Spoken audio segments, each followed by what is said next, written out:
बाळाच्या भोवतीचं पाणी कमी झाले? नमस्कार, मी डॉक्टर स्मिता पाटील.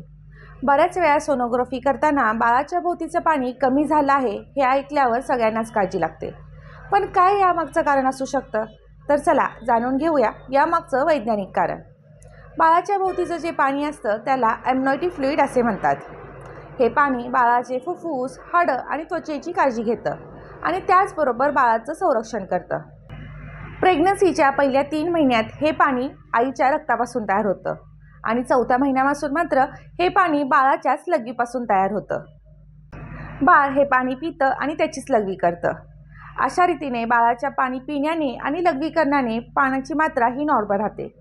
परंतु जेव्हा बाळाचं किडनीचं फंक्शन हे कमी होत असेल किंवा कोणत्याही स्ट्रक्चरल डिफेक्टमुळे बाळाला पाणी पिण्यास त्रास होत असेल तर मात्र बाळाच्या भोवतीचं हे पाण्याची मात्रा जास्त राहते.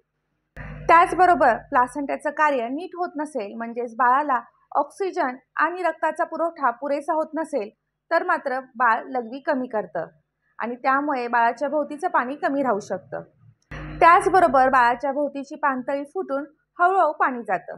त्यालाच रप्चर ऑफ मेम्ब्रेन असे म्हणतात आणि हे देखील बाळाच्या भोवतीचं पाणी कमी असण्याचं कारण असू शकतं. म्हणून लक्षात ठेवा, वेळेवर काळजी आणि योग्य तपासणी केल्यास आपण आई आणि बाळाला सुरक्षित ठेवू शकतो.